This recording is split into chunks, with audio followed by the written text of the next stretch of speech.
Don't forget this time. Oh, yeah. Listening to the Not So Black and White Real Estate Podcast with your hosts, Sir Colin Campbell and Gary A. McGowan. Good afternoon. Good afternoon. It's your host, Sir Colin Campbell, here with Gary A. McGowan.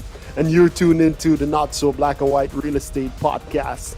We have a special guest in the building, well, the virtual building, one of the most successful entrepreneurs in our circle.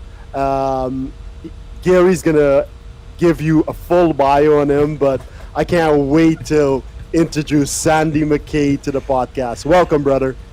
Sandy, there you are. So you know why Colin's saying that, right? Yeah, because nobody's got one. Nobody's got the bio.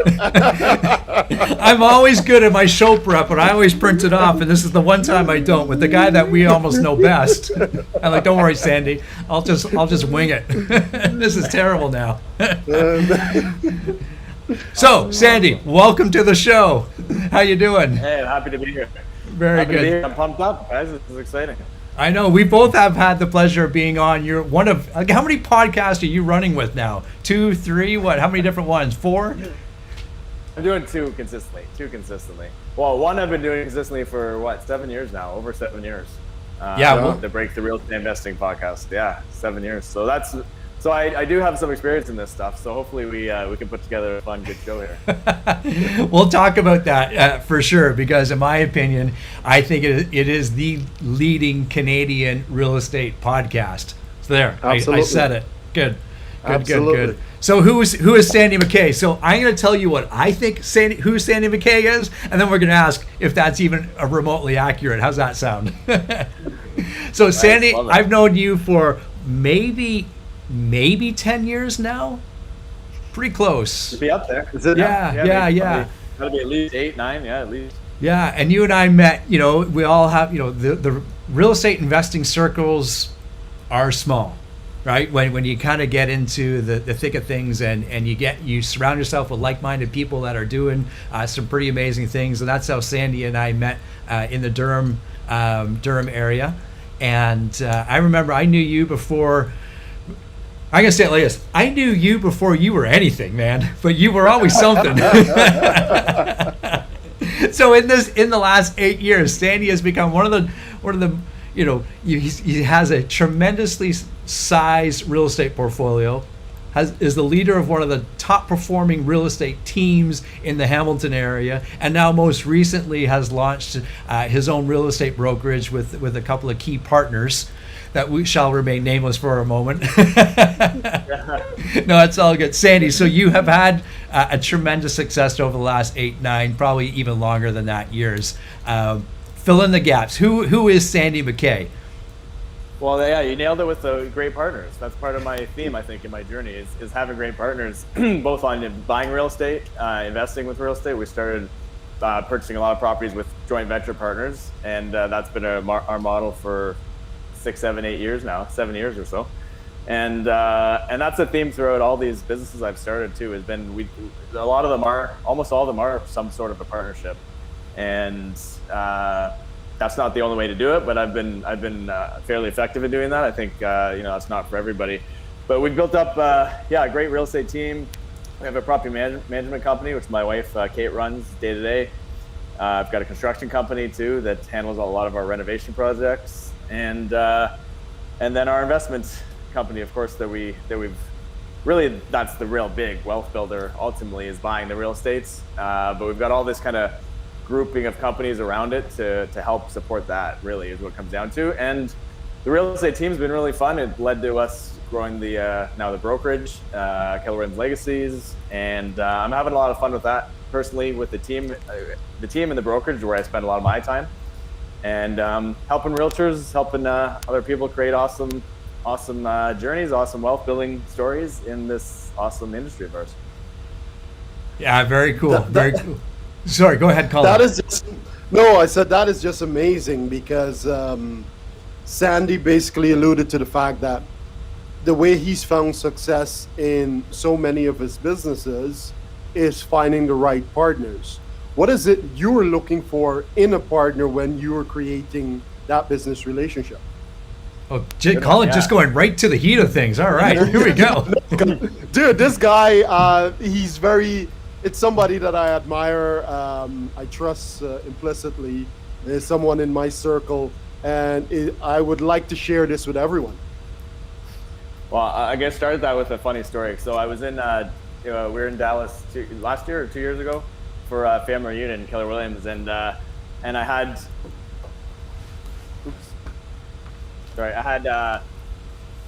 we were having lunch, I believe, and we're going into a restaurant. I was with not a formal partner, but maybe I sensed maybe we should have formed a partnership here. Andre Chin and I were in line, and they go, are you the guys from Canada that do that show, the black and white podcast show? And it's like, Andre, I don't know, where are they getting that from? That's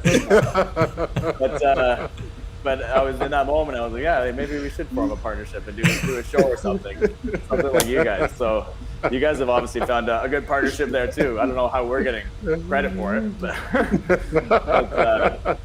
yeah, the partnerships are really a theme for me. I haven't always done it correctly, but I think coming up with people that you can obviously know, like, and trust and honesty and everything's a huge piece, but really just have fun with and grow with. I think you have to be in alignment.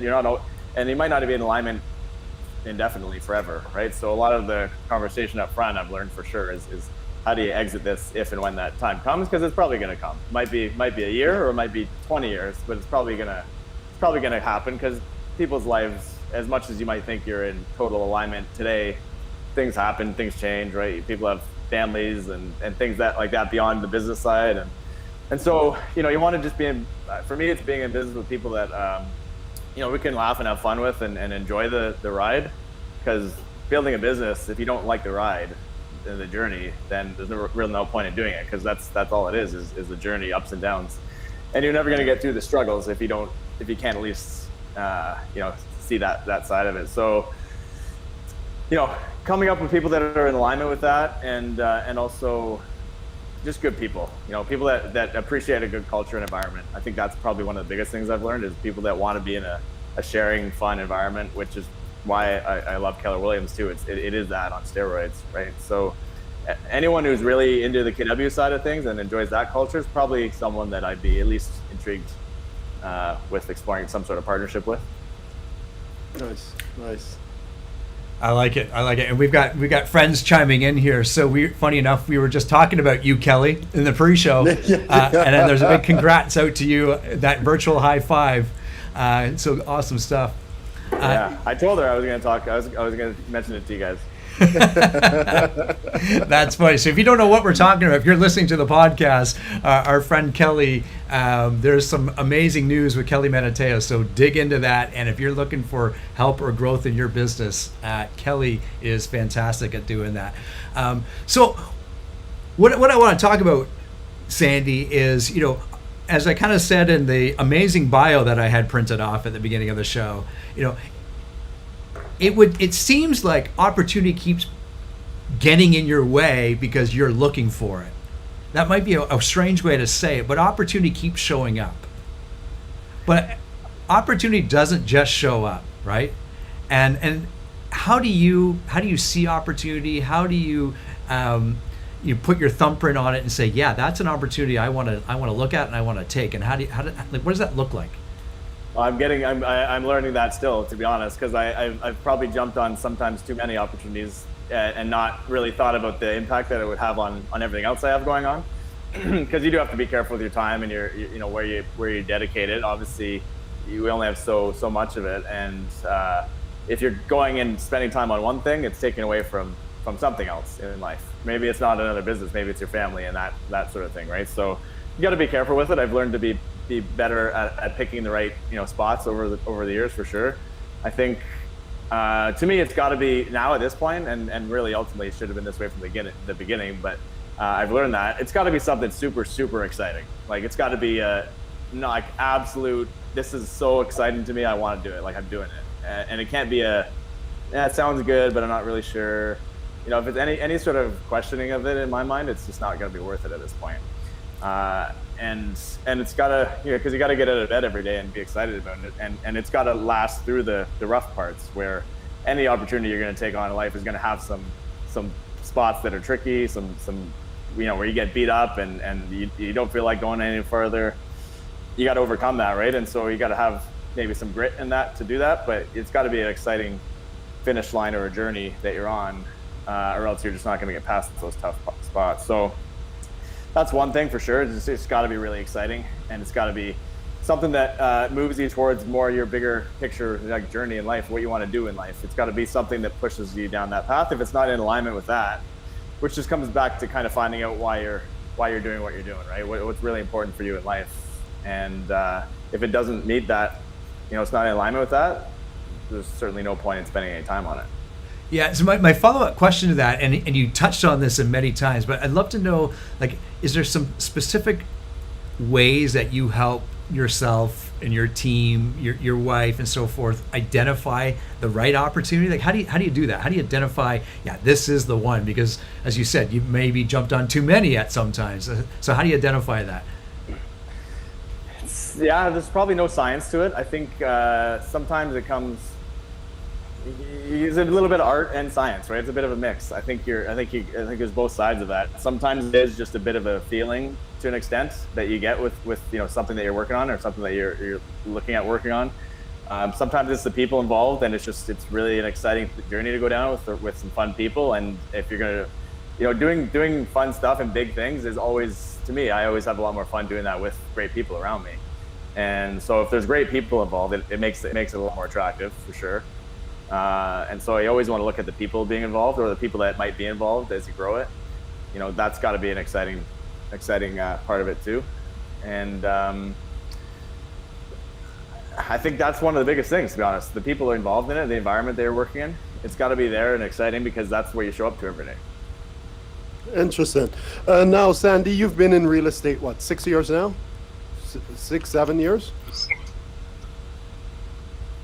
Sorry, I lost the sound there. 1 second. That's all right. This is the beauty with live, right? So you've been in real estate for how many years? 6, 7 years? I've been a realtor for we're coming up on 7 years in a couple months here. So real 7 estate years. a few years before that. Real estate in the investment side a couple, 2-3 years before that. Yeah. Okay, so 7 to 10 years you've been in real estate agent or investing. During that time, you've built a huge portfolio with properties, investment properties, property management, construction company, now the owner of a brokerage. Now, a lot of people will look at that as, holy smokes, this guy has created overnight success. Now, we know there's no such thing as overnight success. So tell us, who is Sandy at the core that you are successful in so many businesses, and what allowed you to do that? Where is all of this coming from? Were you in business before? Sorry, I'm rambling at this point, but really trying to get to know who Sandy is at the core. I've lost money in a lot of things. I've spent time on things that had zero impact on anybody, that were just complete fails. That was probably my 3 years prior to getting it really heavily in real estate, was working little jobs that were really just jobs to get me through. I'm not all that employable. So I wouldn't show up. I'm going to stop you there for a second. Sorry to interrupt. I think a lot of great entrepreneurs are very unemployable. Yes. Well, I always wanted to spend time on my other stuff that I was doing outside of work, right? And eventually that turned into real estate. But I was dabbling in internet businesses and trying to just add value or make some sort. I probably wasn't trying to add value. I was trying to make money online. I should have been trying to just add value. But I love the idea of the kind of internet entrepreneur lifestyle for a while, and I was really getting into that. I dabbled in various businesses, honestly, just ups and downs with health businesses, like nutrition stuff, golf. I was a pro golfer for a while, living in Australia before I came back here in 2009, I believe. And then we started doing the real estate thing. Kate, my wife, and I we were working together at another job. She actually hired me, which is one of her favorite stories. and then we kind of got interested in this real estate thing at the same time, and then we just decided. I got a job with Property Guys, private real estate sales. That kind of got me into some real estate conversations and got me in talking with homeowners, kind of almost acting like a real estate agent to an extent. But that got me into some new real estate investor conversations all of a sudden, and we started going to all these meetup groups, and I was just soaking everything in, right? Learning like crazy. Got kind of addicted to learning. I've always been I would say a lifelong learner. Not necessarily, I was a pretty good student, but I wasn't like all that intrigued by it. I would love to learn myself, like my own stuff, what I could actually use. And so, I've always been interested in that. I think that's been a huge key for me is being that mindset. Like I love learning, I love reading books, I love consistently like adding value to myself in that sense, getting my brain going. And I find that you have to be that to an extent. You have to want to learn and keep growing. And I do that every day. Well, one of your past employers actually chimes in here. And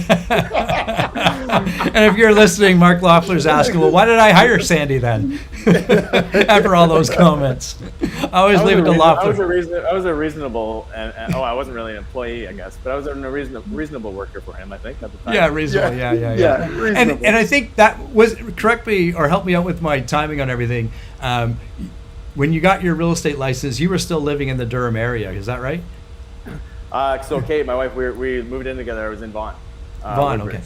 So Yeah. we would trek out to Durham because that Durham Real Estate Investment Group was one of the best ones out there at the time. Still probably is, with Quentin and his group. I know you've had him on, I think, the show probably before. Yeah.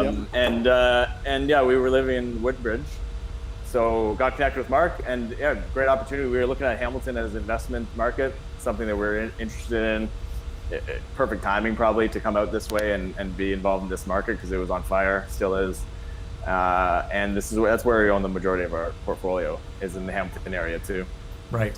Yeah, Sandy's referencing Quentin D'Souza. He was on our second, third, or fourth show, I can't recall, but if you want to learn from somebody that just truly loves educating people, and more importantly, right, Sandy, I think you'd agree, like, I don't know many other people that walk their talk more than Quentin does, right? Yeah. Well, he calls himself the chief education officer, and he is such a good educator, which is, I use a lot. I've learned that from him, honestly, myself, and I always try and do that with our team, is through leading them. Is a lot of that is educating them and coaching them. Like that's how I see myself mostly day to day, is training and coaching the people that we're in business with. And you have to love people, and you have to love educating people to do that. And I learned a lot from him, actually. So yeah, he's a great guy, great person to chat with and learn about real estate investing. That's for sure. That's pretty cool. I think we're going down a little walk of memory lane here, and we all know Michael Dominguez. Very good, Michael. Nice to see you. Says there about the Mustang, his Mustang. I do remember that. Yeah, that's his other comment here.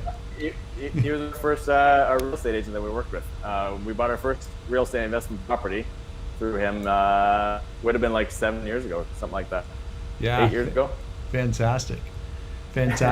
We always remember our first. I mean, the first agent that I ever worked with is actually local here in the Aurora area, and this must have been 20 some odd years ago. And so here's why I chose him. He had a lot of signs in my neighborhood, so never discount leverage or signs and for sale signs and listings, right? Never discount that. The other cool thing, as I researched him, he was an Olympic swimmer. And so I always look for something a little bit intriguing or different in people. I'm like, I gotta call this guy. And I remember when he came over to our house, he was wearing the Olympic rings. I'm like, I gotta ask you. Yeah, that was on his finger. And sure enough, he competed for Canada. And I love stories like that, right? So here's something, I knew this, but I'd forgotten about, Sandy. You spent time in Australia. So what were you doing? Like, I know you mentioned, but like, what took you to Australia? I went there to play golf, and I was okay at it. I got honestly, it's like any sport. It's really incredibly difficult to actually make something of it. You have to be supremely talented, but you got to work like crazy. You really got to put in a lot of effort. I learned a lot about that there. I was practicing daily and worked with a lot of Koreans and Japanese players. Oh my gosh, they had the best work ethic. They were just crazy. They would work 15, 16 hours a day on their golf game, go out and play and do really well. They just had amazing work ethic. And that's any athlete, any sport, you really need to have that to compete at that sort of level. I didn't have probably quite the skill sets needed to do that, or maybe the drive at the time. And ended up teaching a bit, lived out there for 3 years at the end of the day, taught some golf, played golf, really all centered around that. And tried to make enough money to pay some rent and live. Thankfully, it's not too crazy to live there, or at least wasn't too crazy. There's only one season, and that's beautiful sunny weather all the time. So you don't have to worry about winter tires, all this sort of stuff we got to worry about back here. But yeah, I came back here. I saw Mark comment there too. I actually played professional poker while I was out there. Which is not very many professional poker players are employable. So another reason to avoid getting a real job, basically, is what that was. But I was able to fund a bit of my life there for a couple of years actually through that. So it was fun. I fell out of love with it, but it was a fun time. So now tell us, Andy, as a professional athlete, because you were a pro golfer, as a professional golfer, what are some of the lessons you learned from that has allowed you to be a successful CEO of multiple businesses?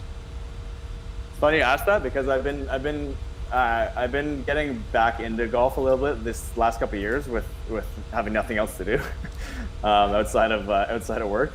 Yeah, and, nothing else to do other than like the 4 or 5 businesses he runs. He's got nothing to do. Yeah, Colin. Well, I'm taking some inspiration maybe from Mark there again, because I think that's all he does is golf and work out. So I kind of like the looks of that. But you know what, you learn a lot. It's a great sport to learn about psychology because it's such a mental battle, and that's that whole sport. It's like 90% in between your head and 10% skill in what you actually do with your body. So it's a really good sport to learn psychology around, like just battling mentally. It's like running triathlons or running marathons.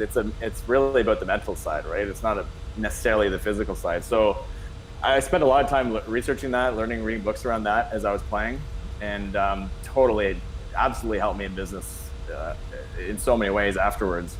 And that's most sports, but golf's a really interesting one because it's so psychological. So what is it in you that is allowing that is driving you to say, okay, let me own another business and let me add one more to this? What is that drive, and where is that coming from?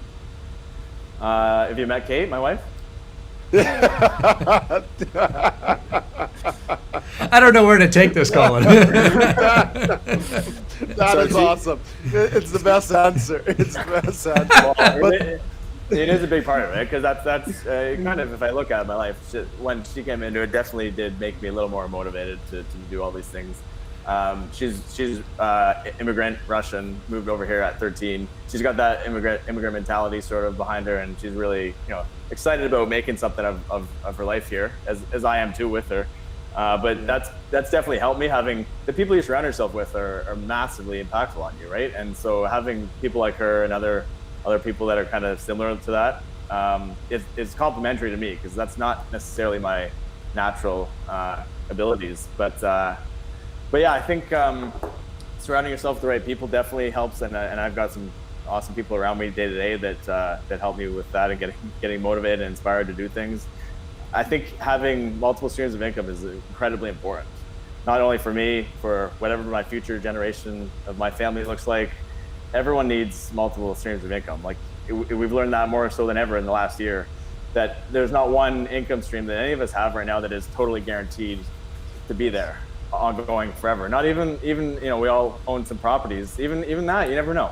We land on the moon one day or Mars, all of a sudden maybe the values go down. So I think having multiple streams of income is super important. So that just kind of insulates you and your ability to live life to the fullest, is having that. And so we've got a bunch of streams of income at this point, but they're also fairly new, so they're also growing. So I'm still working on that in a lot of ways. Day to day is a lot of these businesses we have only been around for less than 5 years, so they're still pretty much in their infancy, and we're still working at them day to day. grow them and develop them. And I think everyone needs multiple streams of income. And so it's super important. I can't imagine not having that, because the security you get, the feeling you get of confidence, of like financial confidence when you have that.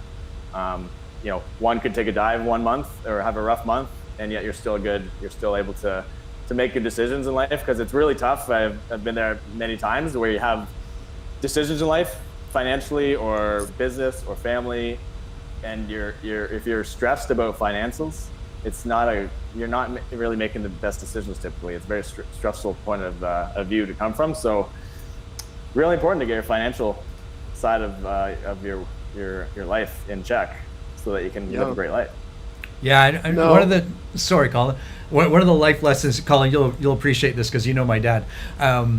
One of the important life lessons that my dad's taught me is two things in this conversation. One is compound interest. So, and this right, and the second is having passive income, and generate. And it's not just one source, right? It's got to be multiple sources. Has to be. No, there's a funny one on there. A question I see, Mike Dominguez asking about the couch that we bought. This is a bit of active income that we did at the time that was pretty funny. We were I think it was the very first time we ever went around looking at houses with him. We had, I guess this is the entrepreneurial side of things. It kind of sounds a bit weird now thinking back, but there's this couch on the side of the road, and Kate's like, "Oh my God, it's a beautiful couch. We got to like do something with that couch." It was on the side of the road because it was like someone to pick it up because it was free. It was an ugly old couch, but it had good bones, I guess. So it's kind of like finding that house that looks like it's got beautiful bones, but it's a real ugly thing right now. And so I guess we were in that mode of fixing things up because we were house shopping for places that needed some work. And anyways, we picked up that couch. If you can picture 3 of us, I guess, in a Mustang, convertible Mustang, with a couch hanging out the back or hanging out above me, and I was like crouched in the back. We brought it, picked it up. This is a great realtor going above and beyond. Threw it in the back of his Mustang, brought it back to our house, and Kate, I guess I helped a bit. We did a whole refurbishment of the couch. I think we made like, I don't know, I can't remember what we sold for. Maybe $600, $700, but it was garbage. Nice. So a true entrepreneur. Yeah. I like what Peter has to say here, and if we do land on the moon and Mars, you can bet your life Sandy will open a brokerage there. Yeah, I like it. Always looking for opportunity, Peter. Got to. Now let's transition into brokerage, because now like you rightfully said, Sandy, you've been in the business 7 years now. Now, what on earth got into you to think, okay, 7 years into the business now, I'm going to open up a brokerage? Okay, I have a good idea. Let's pause that question. Let's pause that question, because I want it to hang there. Well, you know what time it is, Colin. Yep. Because I want the second half to be around that. I think it's a really neat conversation we can have around what drives somebody to open a brokerage and everything like that. So, Sandy, you may have seen this bit before. We call it rapid fire, and I'm going to ask you some skill testing questions, and they will all be serious. And for those listening, they know that that's not true. So here's the first question, and you can answer yes or no. Some of them you might have to think about, and we'll start off with an easy one here. You ready? Somewhere I've got music on this. Here we go. Here's some music coming. Maybe that's too loud. That's okay. First question: would you rather be talking or texting? Texting. I think I just made up a new word, talksting. You heard it here first. I feel bad saying that, but texting. I know, right? Texting. Okay. Second one, your favorite season of the year? Fall. Fall. Perfect. Okay. We're getting a little bit more serious now. Is it wrong for a vegetarian to eat animal crackers? That feels okay. That feels okay. Okay, we'll go with that. He felt uncomfortable saying it, but we'll go with that. Okay, your wife is not listening, so first celebrity crush. Britney Spears. Britney Spears. Whoa. Okay. Which Britney now? Which Britney? Is it the original Britney when I was like 12 years old? Okay, so okay. You and I grew up in the same area, Uxbridge, Stouffville area, I don't remember this, but my close friend always tells me this. When she was still like 16, she showed up at Markville Mall to do a little concert there. Do you remember that? I do not remember that, but I would have been, if she was 16, maybe I would have been too young. I don't know. Probably would have been, if she was 16, I would have been, I don't know, 12, 11, 10? Yeah. Something like that? 10 Yeah. maybe? I about fell off the couch when my buddy said he went. I'm like, are you serious? Anyways. Wow. I would have been there. I would have Yeah. been there if I knew of it. Yeah, Markville Mall is a local mall in Markham. That's pretty close to us. Where are we now? Favorite junk food? Any form of chips. Love chips. Chips, yeah, it's the salt. Okay, another serious question. Is double dipping at a party ever acceptable? I'm okay with it. Not during COVID, but I'm okay with it regularly. Oh, nice. I'd have disclosed that. Good for you. Yeah. Well done. Fantastic. Big dogs or small dogs? I have two pretty small dogs. I'm not sure if we covered that yet, but the combined weight of my two dogs is about 12 pounds. Are you So serious? I kind of have to say small dogs. Ouch. I have like a medium-sized dog, and he's like 60 pounds. Dang. Yeah, we have a 2.5 pounder. Wow. Do you ever lose them in the couch? That used to be my nightmare. Was like going to sit down and just sitting on them and be done, or her, and being done. But you know what? They're amazing. I love small dogs because they actually never need to be walked, because running around from the one side of the house to the other is like, that's enough for the day. I've never thought about that. Okay. Yeah. Check one for the small dogs. I've never thought about that. Interesting. Okay, very good. Would you rather cake or pie? Oh, I like pie. Yeah, okay, well done. A little like blueberry pie or something. Yeah. Nicely done. Yeah, yeah. And this one is always one of the fan favorites. Name one of the 7 dwarfs. It's actually tough. Sleepy. There it is, everyone, folks. Yeah, we are Without batting. fail. We are batting 1,000% on Sleepy being the number one answer. That is right? amazing. Yeah, we do not coach. We did not coach you what to say, right? That's amazing. Very good. Okay, last one. The Godfather or Star Wars? The Godfather. There it is again. Oh, Yeah. dude, if you had said Star Wars, we would have ended this like immediately. End stream. Click. yeah. Technical I difficulties. can't. I'm not against Star. Did you say Star Wars or Star Trek? I'm not against either, but I don't know anything about it. Nice. Okay, yeah. Nice. Yeah. Actually, there's one on here that we don't typically ask, but you might be able to pull this off. I don't know. Can you say "G'day, mate" in an Australian accent? Right. G'day, mate. Okay, not bad. Not bad. G'day, We'll, on the bobby. yeah, not bad. We'll give you that one. We'll give you that one. A little rusty. 10, 15 years ago, I had that one nailed. Very good. Very good. Okay, so I inappropriately. No, that's perfect. That was perfect. Okay, good. So, Colin, You did a lot of good prep for that, but you didn't even get anywhere on the bio. I know. It's all about, yeah. It's Well all said. about fun. It's all about fun. So now we're back to the original question. Yeah, you're 7 years into this, and we know the real estate industry as it is right now. You're not seeing a lot of, young entrepreneurs, young realtors opening brokerages, and you've decided that, hey, I'm going to launch a brokerage. Tell us a little bit more about that and the guts, the gumption for you to say, yes, I'm going to do this, and it's going to be one of the most successful brokerages. Yeah, I know, and during obviously a weird year and everything, there was some second thoughts, not gonna lie, here and there. But I think ultimately, you know what, I've had a lot of fun growing the team. I realized that one of my favorite parts about this business is just helping our team members grow their business, kind of mentoring them, coaching them through it. I really enjoy that part of it. I know some people, they bring on new agents to their team or their brokerage, and they're like, there's so much work, new agents, all this stuff. I love that part of it. It's one of my favorite parts of the business, seeing them grow, develop, start. You can bring someone in this business that that maybe coming from a career they hated or just had no passion around. Maybe they weren't financially living the way they wanted to. And there's no ceiling in this industry, right? You can make such a big life so fast, and it's really fun to watch people develop and grow into that. So that's kind of my why behind it, I guess, is just I really enjoy that part of it, and it gives me energy.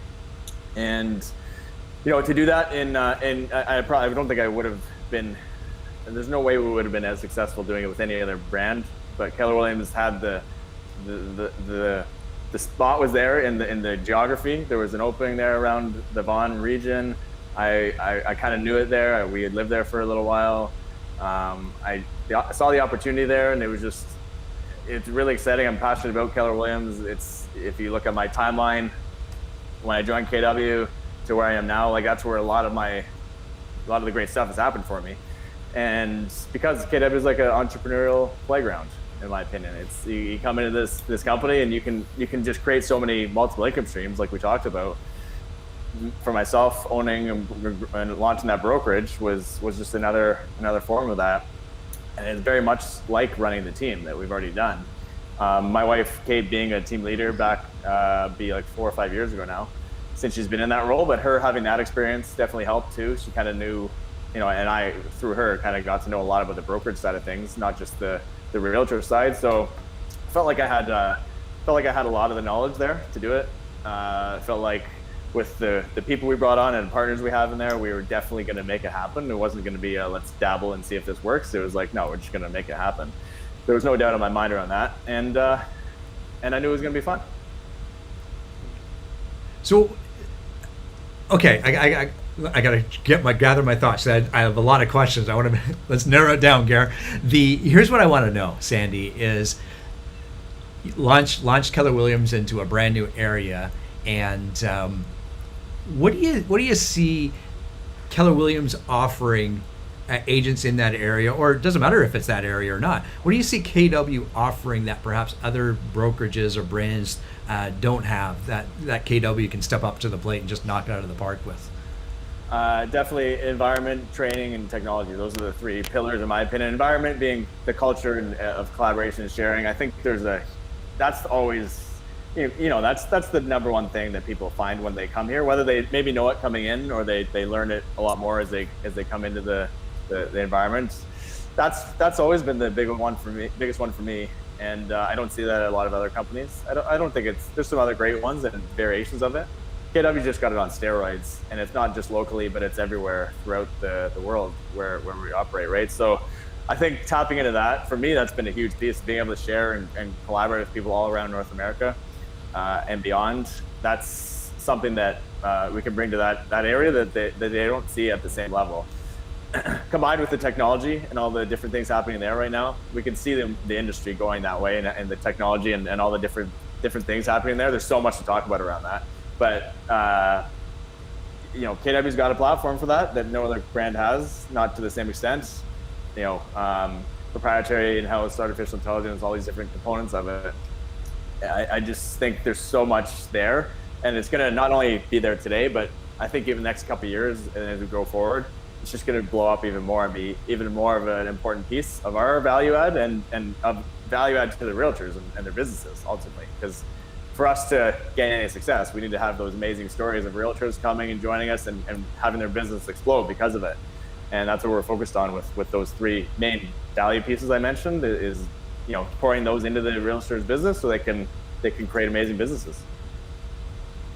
I like it. And one of the things that Colin and I often talk about too is, we've all had the experience of growing up in our real estate career at KW, but as we all get to talk with agents from many other brands, the conversation around operating a business is at the centerfold of just about everything that's done at KW.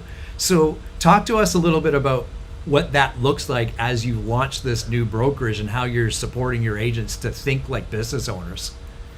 So a great point, because that's the point I missed there. And that's, in my life, I feel like I have minimal business training aside from stuff I've done on my own, like prior to real estate. My wife, same thing. We have, we've learned through doing, not necessarily through formal education in a business sense. And coming to KW and over the past 7 years being here, the amount of business savviness I feel like I have compared to people I know that have gone on and done MBAs and worked corporate jobs, things like that. I feel like I'm miles ahead in a lot of ways, and that's all because of the environment and the things I've learned at this company. It's the reason that we've been able to go and launch a property management company, construction, and have them be successes, and not like, we have failed at growing other businesses, but the reason why we have a higher chance of success than most is because we've done it through KW. We've learned so much about business, not just realtor activity and realtor business, but that's applicable to all businesses.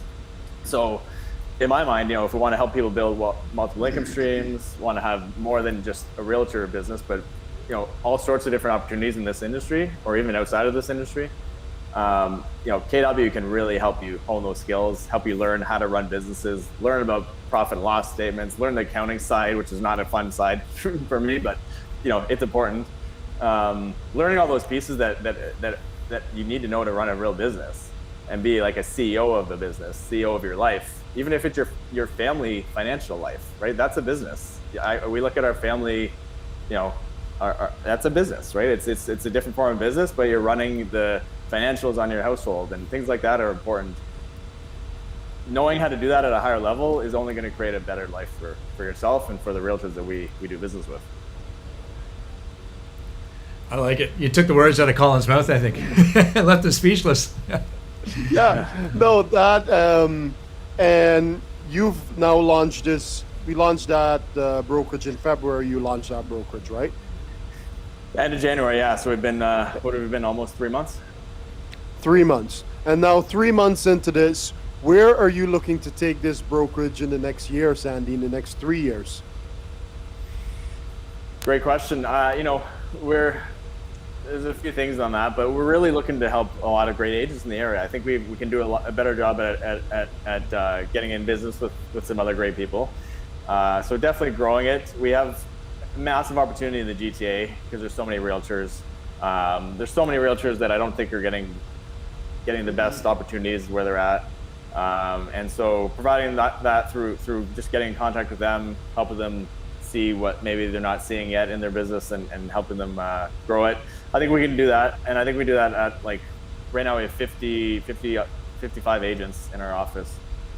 I see us being around, close to 1,000 mark in the matter of the next 5 years. I think that's the type of numbers that we can get to in size of a brokerage. I don't see there's any reason not to be at that level. There's 1,000+ person brokerages around the GTA already. And we're in an amazing geographical spot for it. There's so much happening in the Vaughan region. Across the street from us is Vaughan Metropolitan Center, and that whole development is happening. It's like another square one. There's so many condo buildings, cool new lifestyle sort of developments happening that are amazing. It's going to attract so many people to the area. So we're pretty well situated geographically to really create a really awesome brokerage. The only way we're going to do that is by delivering value to the agents and making sure that they are our walking testimonials, and they have to grow their business, right? So they have to come in. We gotta have the platform for them to work off of, which we have that just through Keller Williams on its own, which is why I'm so thankful to open to Keller Williams and not any other brand, because the leverage I get in that, and we've been working on this for a little over a year, but I'm not having to recreate everything. Right? I'm just leveraging what's already there and creating great people around that to help support that and help deliver that value to the agents. So I think we're really well positioned to do that. It's going to be a lot of different things along the way. The technology, like I said, is going to go crazy in the next few years. That's going to be ongoing in how we work with that and develop that. And I'm just proud to be a partner with Keller Williams in that, because I see us as a leader in that space, which we have to be. If you're with any other company that's not actively working in the technology side of real estate in some form right now, I don't see how you're going to survive the next few years. I like it. Kelly has a really, really great comment here. KW is the place that trains you for the next opportunity and gives the path to achieve it. And we all have different positions here, actually, but we're all leaders. Colin, you're leading your team. Sandy, you're leading your new brokerage and team, and I'm leading the brokers here in the Newmarket area. And one of the things, and I'd love to get both of your comments on this, in fact, one of the things that agents get tunnel vision on is, I'm an agent. and not that they fail to see. I think perhaps they've never been shown the path, as Kelly says it here, that there's so many other opportunities in this industry that a company like KW can offer. Like, how do you guys see that as different opportunities? Like, both of you have different leadership roles within the industry. I'd love to hear both of your comments on that. Sandy first. I think I love that comment. Kelly's got a great way of articulating these things better than I probably can. So I love how she wrote that. That outlines it perfectly. I think, look, sometimes you are a great realtor and that's what you want to be and that's what you really want to do and you should do it. Personally, I enjoyed that a little bit. It's not my favorite part of the industry. And there's so many other things in the industry that to me are more exciting. I love working with agents and training them and helping them grow their business. I liked it at a time. I find personally, I tend to, this is just my path in life, I guess. I tend to get a little bit bored after a few years in doing something. I like to have new things, kind of shiny objects at times that are around me. I got a little bit bored, to be honest, of dealing with the clients day to day. I still like it here and there. I just don't like doing it full on every day. Like some people love doing that every day and work with dozens or hundreds of clients throughout the course of a year. This just wasn't for me. I really enjoy helping the agents do it. And to me, that was the path that made sense for me. But there's so many paths in this business. There's so many opportunities. So everyone's going to look at it a bit differently. It's got to be something that's exciting that you get up for every day to be excited about doing. If you're not excited about working with clients all the time, actually, it's funny. I hear so many realtors talk about like being sick of working with people. I don't like people. I get to deal with them every day. I hate dealing with, I don't want to go to another deal with more people. Well, it's kind of tough. We're in the people business, right? So if you don't like working with people, at least to some extent, you probably shouldn't be working with clients. You maybe shouldn't be in this business at all, really, ultimately. But I like working with those people. I like helping them be better business people. Colin, what are your thoughts on that? For me, I see it as I'm a business owner first. First a business owner, and I see real estate as the almost a springboard, the first platform for me to build multiple businesses. Real estate, I truly believe, is just entry level, right? Just like Sandy came in, got his real estate license. Now, because he got his real estate license and where he is in Keller Williams, he's been able to build, 5 other businesses, starting with his real estate license. So that just creates more opportunity. So first, I'm a business owner. And I see real estate as just that springboard to build and create bigger businesses. Yeah, I like it. And it's always that path to, more opportunity gives you more freedom. It is the way I look at it, right? And we all have, things that we're working towards, and whether that's more time to spend, golfing or playing poker or whatever it is, Sandy, from years past. I think the more opportunity that you have, the more freedom you're going to have down the road, or even at this moment, right, in your life. Now, Gare, you said more opportunities equal more freedom. And there was an announcement that was made a couple of weeks ago about potential opportunities that might be coming down the pipeline with Keller Williams. I would like to get, Sandy, your thoughts about that as owner of a brokerage. How do you see this potential news? Where do you see this going for us? So qualify that a little bit for our listeners that aren't maybe up to speed on it. First qualify it and then answer it. Yeah. Yeah. First Sorry. qualify. So the news. news. To qualify it, or Go for it, Sandy. Who's dropping the real newsworthy thing here? I teed it up so that you can swing. Well, I can't say with absolute certainty what's happening, but I can say that. Yeah. Well, I know what the line is from the higher ups is that KW is exploring a lot of opportunities, and one of them being going public. And so I think that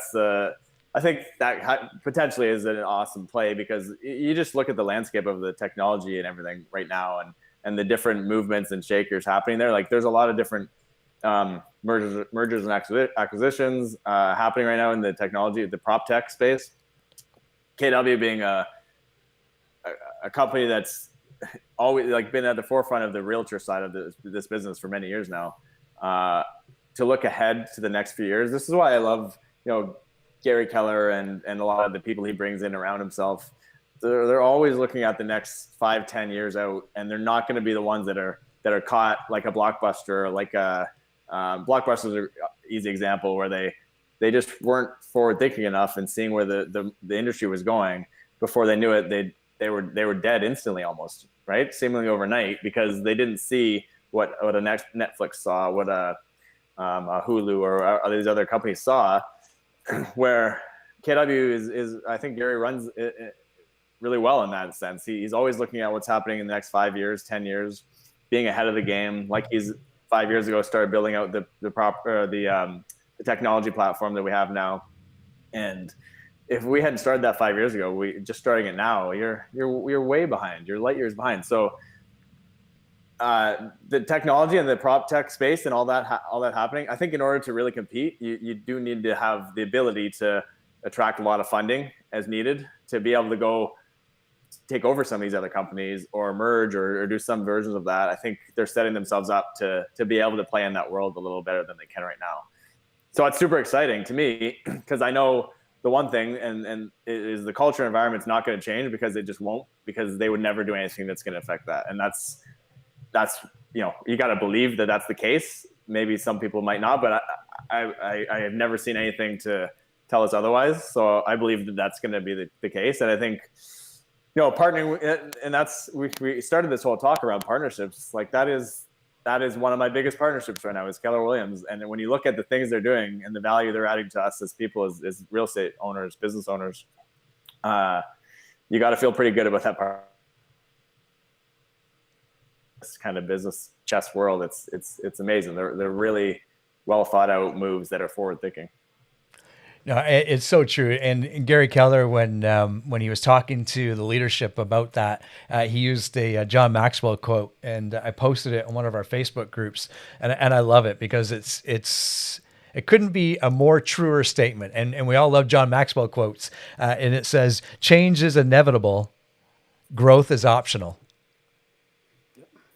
And we can see it in all walks of different parts of the industry, or all walks in business, or walks in life, right? There are those that never want to change. However, your growth is going to be stunted, right? And if this is a way for KW to pour back into the agents, it'll happen, right? It'll happen for sure. And many people ask, well, why is this happening?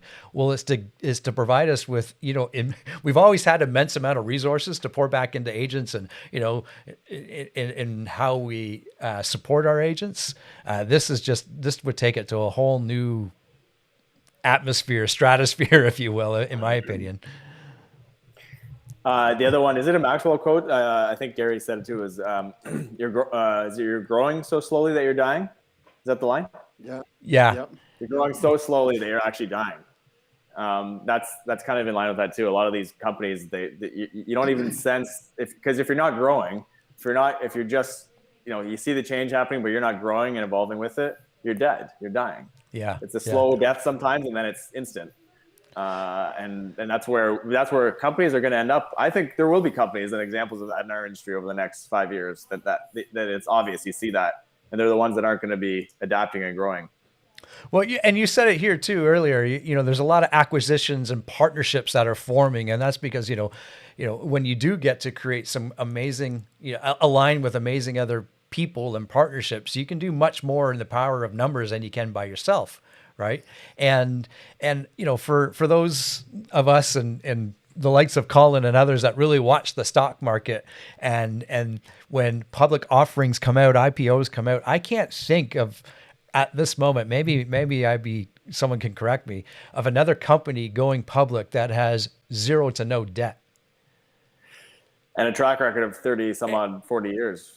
Yes, Yeah. Exactly. I don't know what that's going to mean to the valuation of the company, but I think regardless if it's goes public or not. These are really interesting, and maybe the right word here is exciting times for our, not only KW, but for our industry for sure. So now we're in a time where, there's the potential of us going public. We're also seeing during COVID how, Bitcoin and the digital currency has taken off to a whole new stratosphere. What do we see the future of real estate being in the next 5, 7, 10 years? Because so much is changing.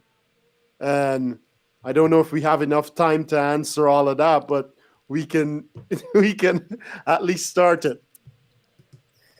It's a tough one. 5, 7, 10 years. 10 years, we probably have no idea, because 10 years, it's funny when you look at technology and the track record of it, right? It's always exponential, right? So you look at the developments in the last year that have happened, have been pretty big compared to like the last 5 years before that. We've made huge leaps and bounds. We've grown leaps and bounds in the last year.